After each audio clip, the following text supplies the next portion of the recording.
back. Woo! Besties are back. Besties are back. It's been so long. Besties are back, and we're here for Thanksgiving break. And what else are we gonna do besides film a car video? Limited time only. Car edition. Car edition. And if you are new to my channel, you're new to listening to the podcast, this is basically a podcast episode just without the microphone and with Bestie Garrett. We have 3 videos. I don't know why I'm saying many. We have 3 videos. Iconic videos. Well, yeah. Well, no, there's just more because you were in the other one. He's like basically my channel. He's in a lot of videos on my channel. So we're just going to be talking today, and we're actually going to be sharing some job stories that we've been wanting to share for a very long time. We've really been keeping these in. We have, and I did an episode about my employment history, but it just wasn't right without the man himself who's been involved in my employment history for... We really did, like, our first 2 jobs together. Yeah, like, we really did that. Like, carpool to work together. So we're just going to walk through it and some stories we have, and if that leads into other conversations, then that's okay. Unfortunately, I don't have a sweet treat today. I got my ice daydreamer. It's so yummy. So we started working at Firehouse subs together. At the ripe age of 15. Yeah. Yeah. Well, was it? I was about to turn 16. Mm-hmm. You were still 15. Yeah. We applied together. We got the job together. Because our friend from... Wait, no. I was like, totally dry. I was like, my mind went to the same place at the exact time. I was like, how did we get the job? Because our friend from school had was encouraged to like bring people in whenever they needed employees, and so we were like, okay, blah blah. And so then we went, applied, got the job together, and we began our sandwich making journey. And we both... Reagan excelled a little bit in the sandwich making business. You got on, what was it called? ATP or whatever. ATC. Wait, no. Wait, what? It was something like that. It was ATC? Wait. That's what I'm... ATC? ATC? ATP? It like stood for something. I don't know. It was something Firehouse term. Yeah, it wasn't like a promotion. But you were handling the meats. But I got to handle the meats. Well, I was just on set. Set is what it was called. I was on mayo, lettuce, tomato, onions. Was that it? The dressing or the sauce or the mustard. Mm-hmm. Where's that? Yep. I think that was it. And then I started there, but as he said, I excelled and got to, I think is ATP like a scientific term? ATP is like the energy. Energy, right? Something with energy. Yeah. I remember Kathy. She worked at Jimmy John's. She worked at Jimmy John's, so she had a lot more experience. She was like 65. And I remember I watched her with them. I'm gonna get sued for defamation if I do this, but she allegedly took the mayo spatula that like you put on the bread and like did like that scraped it on the trash can to clean it off, like the edge of the trash can, so insane. And she is gonna sue me for defamation, so that's just alleged. I just heard about it. I also got a flashback like just the other day of like a time I remember they were making like vaguely not like it was all in good taste, like homophobic jokes. Like they would be like, we don't hate you because you're gay, we hate you because you like men. And it would be like, ah, ha, ha, ha. I don't think you were safe in that building sometimes. I don't know. So then we decided to work at... Should I say it? I bleeped it out in my video and everyone was like, what is it? What is it? What is it? Then we worked at the Italian restaurant that I've spoken extensively about. Like I talk about it all the time because it truly like had a lot of negative effects on my life. I'd say we had very different experiences, but also similar. It's hard, did not have as rough a time, like, for sure, but, like, I still, like, was it a good job for my body, my soul, my psyche? No, probably not. No, definitely not. So we started working there around basically the same time, because our friend was like, hey, I make a lot of money here, and I was like, Garrett, we gotta hop on this, we gotta make the money. Our $8.50 at 3-hour shifts a week at Firehouse, which I remember. I had my, like, first, like, after my first, like, big boy job money with Firehouse, we, like, went Black Friday shopping with Yes, we went Black Friday shopping. And that's when I got my espresso machine, and I was like, yeah, I can ball out now. Like. No, I was with, like, our $100 checks. We were like, we went $90. Yeah, we went Black Friday because we were only, like, because of, like, the age, like, the child, what is that called? Like, the child labor laws. Yeah, child labor laws. Like, we only could work, like, 20 hours like 15 hours a week or something, so we would have, like, 3-hour shit, like, a few 3-hour shifts, but no, we were balling with that money. So then we went, and they didn't give a fuck. They didn't give a them child labor laws were not gonna stop them at all. They literally don't give a fuck about those children.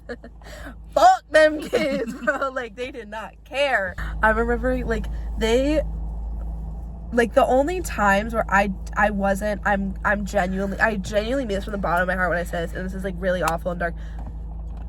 The only times I wasn't that was when we were working together. Like, I am so serious. Do you remember there was one time? The leaf blower. They used to make us fucking. We'd leaf blow the patio. The outdoor patio that is gonna get leaves in it no matter what. They would have us leaf blow it every night. And our little aprons and, like, our penguin outfits with the bow tie. Yeah. And I remember. You go. I remember a time, I just remembered this actually, that, like, I think it was just, like, a really busy night, whatever, and I was, like, picking up I was, like, pre-busing or something, and I spilled this drink, like, all over this woman, and, like, I think I dropped glass. I don't know if anything broke, but it was just, like, I was so freaked out, and, like, she was being so mean about it, and, like, my manager had to, like, come over. Our manager, oh my god, like, fuck her, had to come over and, like, talk to her, and, like, she was being so rude, but then, like, I don't know if it was the guy that they were with or whatever, like, slipped me a $100 bill. So we had very different experiences. It was somebody watching, a completely separate party just, like, gave me $100 bill, and they were like, sorry about, like, blah blah blah, and I was like, yeah. So nothing like that ever happened to me. I remember there was one time I was cutting bread, and I was, like, standing there with the knife like, over my hand, and I was like, if I cut my finger right now, I can go home. I can go home if I cut my finger. So fucked up. And there would be times where, like, you and I, like, I'd be like, watch everything while I go to the bathroom for, like, an hour to, like, like, not want to die. Like, it was, and they would have us working till, like, 1:30 on a school night. Yeah, because we couldn't leave until everyone had left. Yes. I think it's time we share the alcohol. I was literally just. Okay, so something I didn't mention when I made the episode about this job was that the fact that Garrett and I would get blackout drunk most times we worked. Awful. We were very young, and the bartenders would be like, okay, y'all, like, fatty ugly busters, go, like, roll the. They had these, like, big containers of, like, it was just, like, vodka, but like soaked with, like, fruit. Just fruit. It was literally just, like, it was supposed to be, like, fruit infused vodka. It was just, like, straw, like lemons and limes in a vodka thing. And they would be like, go, like, roll this to the back, and we'd be like, okay. It's a 2-person job. Okay, I can't carry it, Garrett. Can you help Let's me? go together. And we would go off to like the big freezer and get like our styrofoam cups and just go, Chuck, hurry, so they don't notice that like as fast as we I would be like watching. I would be like peeking out, like, and then like we literally like just chuck. You would literally like pan over to me, and I'm like mopping, like stumbling over myself over like the main floor, and I'm just like. and then your dad would pick us up because we couldn't drive. We couldn't even drive at this point. We literally couldn't even drive. So I'd text my dad and be like, "Hey, we're ready," and he'd like at 1:30, and he'd be like, "You sure this is good?" But mind you, it was COVID time, so like school was kind of weird. Yeah. Like, I forgot about that. Yeah, but we literally, his dad would pick us up, and I'd be in the back like. I remember vividly being in the passenger seat while my dad was driving in utter silence, and I was looking out the window. I literally just passed down the back like. And then we were like, can we get Sonic one time? he got his Sonic like 2 a.m. while we were like blacked out drunk. Like literally, like I remember we would be like mopping and like tripping over ourselves like It made it go by so much faster. It made it so much more. And they knew too. I remember, what was her name? No, it was that gives one me chills. That cunty gives woman. me chills. Yeah. I also remember we had like a snowstorm or something that year, and I remember I had to go out and shovel the fucking snow. I had to go out in my apron and white shirt and brush with a broom or something this fucking snow. I remember. So people could get to the restaurant. Yeah, but no one was going. No one is going. Every business in the town was closed. And I remember no one's coming. The manager texted our group chat. I have the screenshot, so if I ever go to court, it's ready. I have the screenshot. Our manager texted us, or like the boss, like the owner. He said, "Y'all are fucking pussies if you don't want to drive on this snow. Like, you're fucking stupid. Learn how to drive if you don't want to get to work. Like, don't call out sick just because it's snowing or..." Babe, every business in town is closed. Like, no one is going anywhere. He was like, "I made it just fine." Yeah, I made it just fine. You obviously don't know how to fucking drive, pussies. I was like 16. Like, my mom had to drive me. He was so scary. No. I remember like just his presence whenever he was like in the restaurant. I would avoid. Okay, we're gonna do a topic switch because we kind of talked everything we can about those jobs. We are gonna talk about how we met and how this friendship grew. And so theater kid, ex-theater kid. We met in middle school theater. We knew of each other because his locker was above mine in 6th grade. You have no recollection of this. Yeah, he has no recollection of it. He has a really bad memory, but and above mine? Yours was above mine. It was like above and next. I had a bottom locker and yours was on the end of it. Wow. Yeah, I remember shit like that. And I knew because you were like also the only like gay kid, open gay kid in school. Yes, King you shit. thought I was boyfriends with Blake. Yes, were you not? We've been over this many times. Yeah, he had relations with a ginger kid, and that was like really engraved in my head. He also wasn't a ginger. I swear to God, he was a ginger. He's a brunette. I just saw him on Tinder. Oh. And then 7th grade, okay, so we were both like in theater, and then in 7th grade we had the option to join production theater. You would audition with like a monologue, either 2 contrasting monologues or a monologue and a song.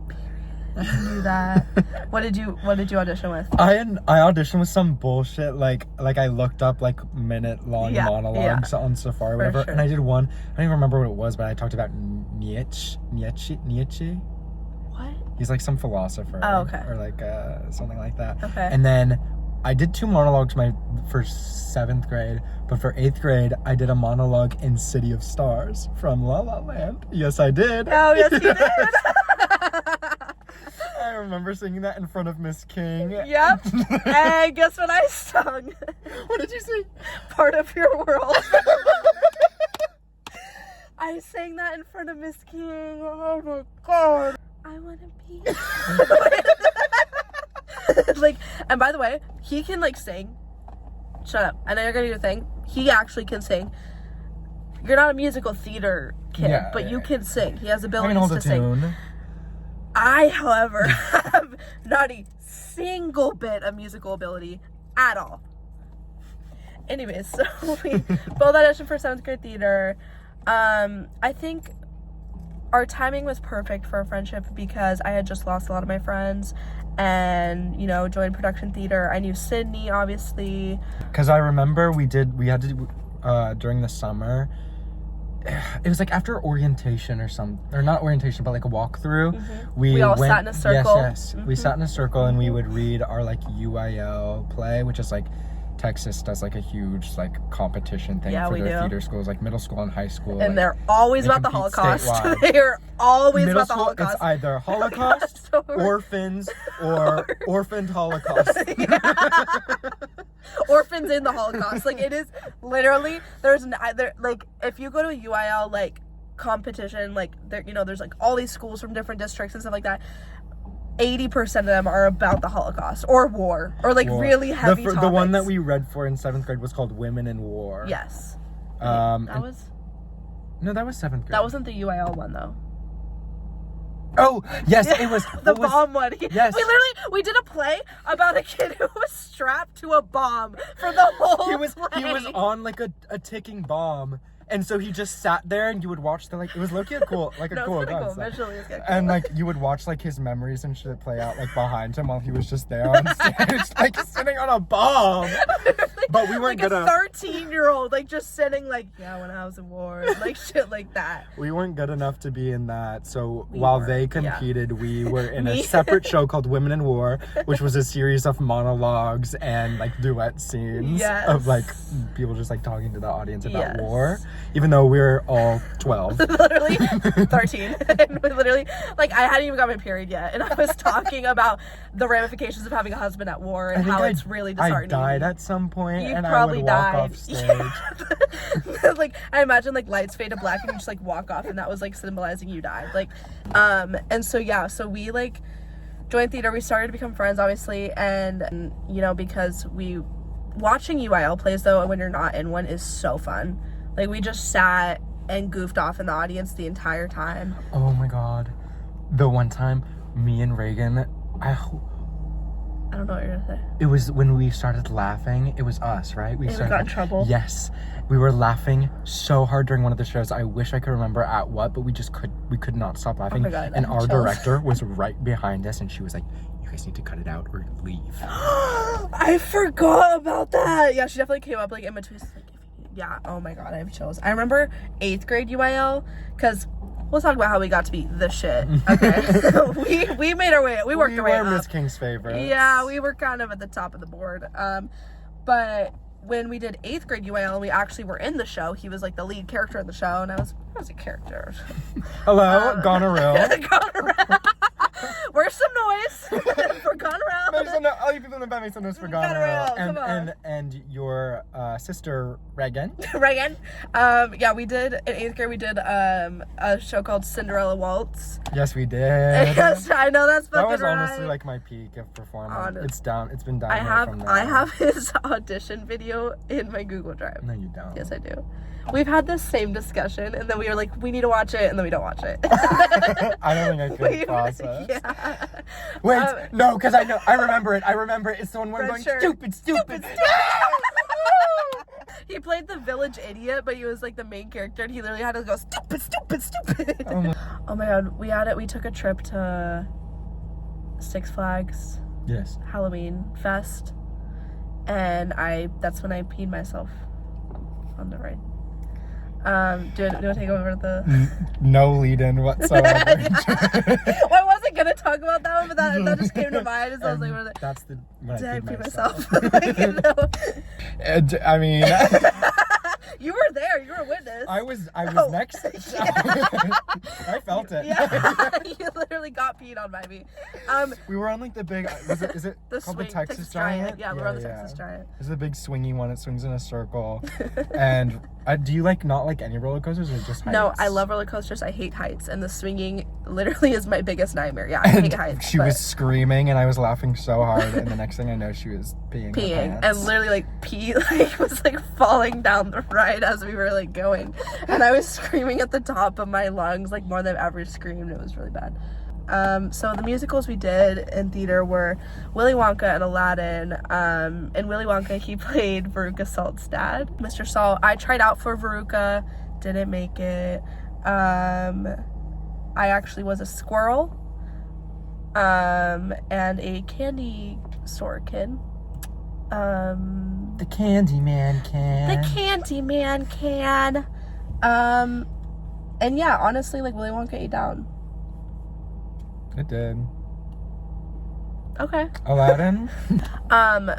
Whenever we were in 8th grade, we had a science class together, and we would often lie to our teacher and say we need to go practice for the musical, like 3 months before the musical was even happening. Yeah, or and like he was chill. He understood that, like, you know, theater's a really big commitment. 8th grade theater, requires a lot. It's taxing. And it's like, really, like, when do we choose a priority of school over theater?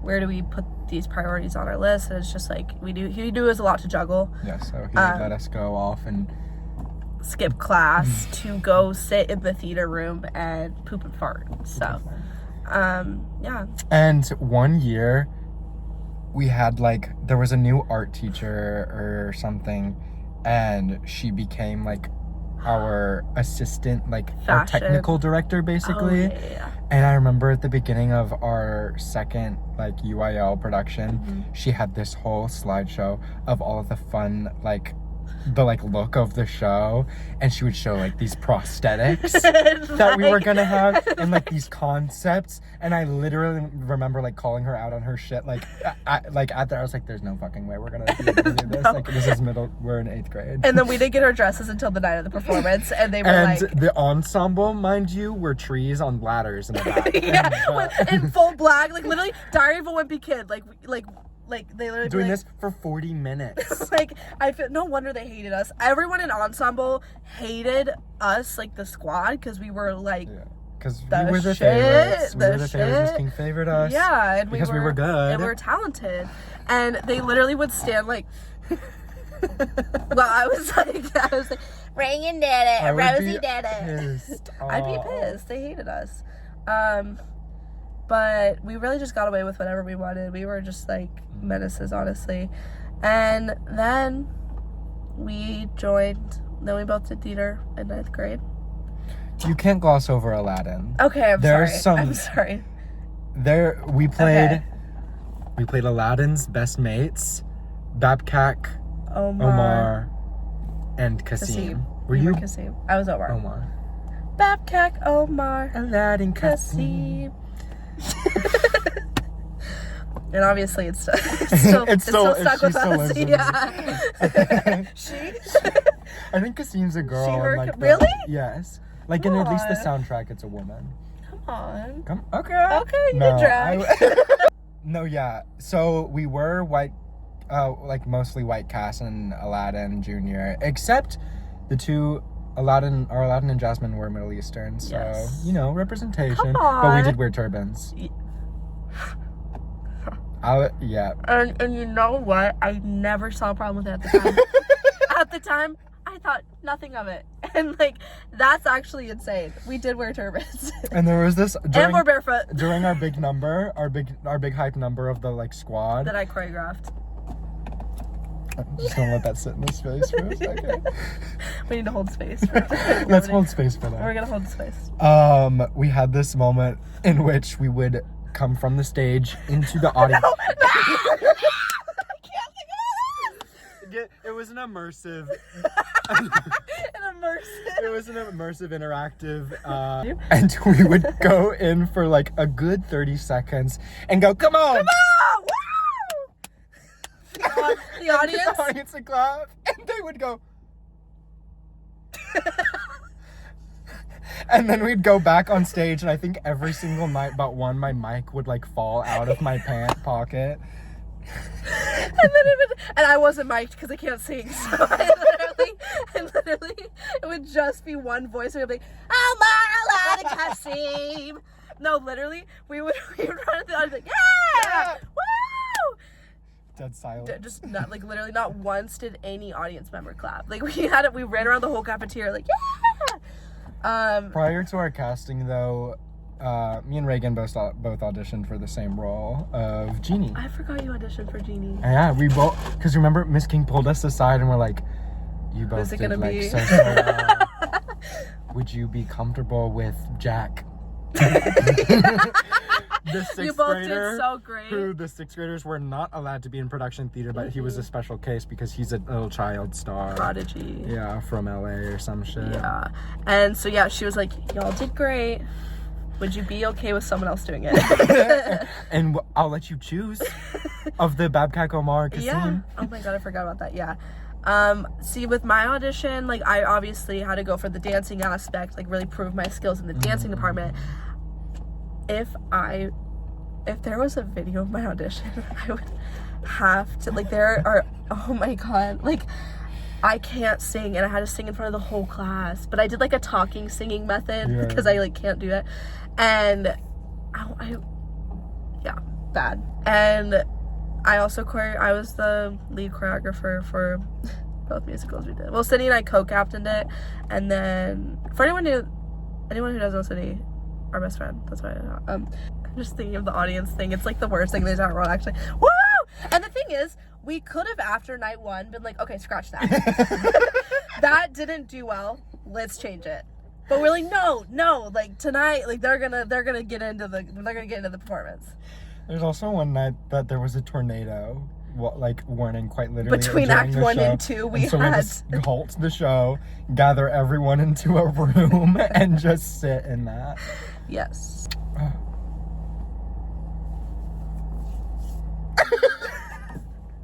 Oh yes. Yeah. Okay, period. I know your choreography. Yeah, you did. So we both went into high school, obviously kept our theater going. I tried out for a dance team for the high school, didn't make it, and I was conflicted between theater and dance, and I was like, what, like Troy Bolton, like, what am I gonna do? Like, I don't know. And then I was like, okay, well, obviously I'm gonna do theater because I didn't make the dance team. Was still dancing, whatever. And then we joined theater, and we met some lifelong friends. Yeah, we did. And some lifelong stories. Enemies. I actually told this, I was talking about this just recently, about when we had a project where we had to imitate or encapsulate the essence of someone in our life in movement. I don't remember this. And Reagan did me.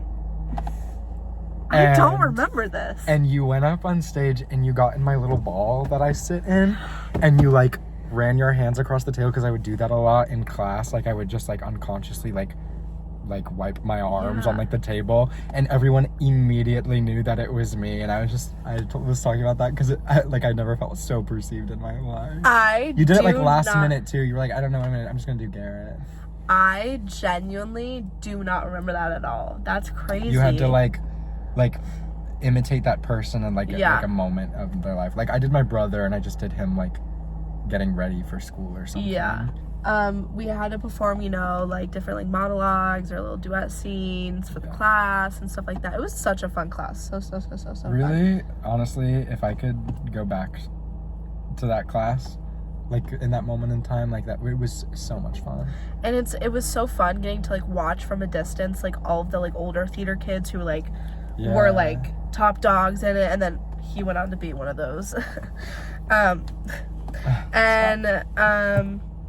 Yeah, we made, like, a friend group there, and we really did have a squad going. We had a good core group. We would go watch musicals together. We would go to that room before classes started, like, during the day, just to hang out. Just to hang out. Yeah, we would make sure to get there early. I forgot about that. Was like a thing. Yeah. We'd be like, what time are you getting there in the morning? And we try to get there early so we could go hang out. Because we used to, like, stay in, like, the freshman campus, like, lounge, and then once we figured out, like, our we would go hang spot. in the theater room. Yes. Wow, we were nerds. Yeah, we were fucking losers. And then I made the dance team next year. He kept doing theater. Yeah, she became popular and had to leave us freaks. Geeks. Not true. They were, like, I went to every single show, and every single time, like, blown away. Like, insane. Sure, go off on yourself. Go off. Come on. You were the shit. I appreciate you. Okay.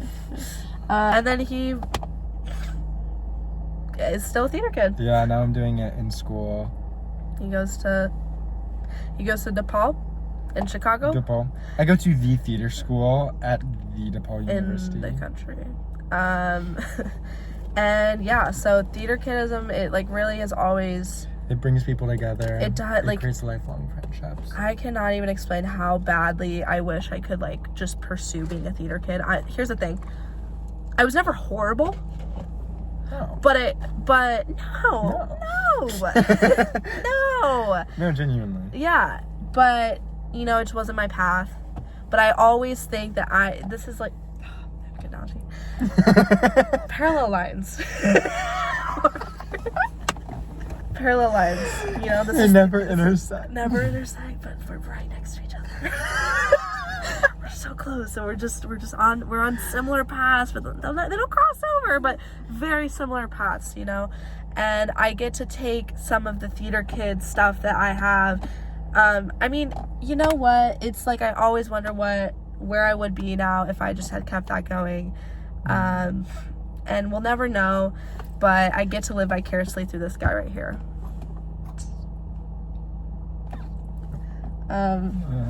And so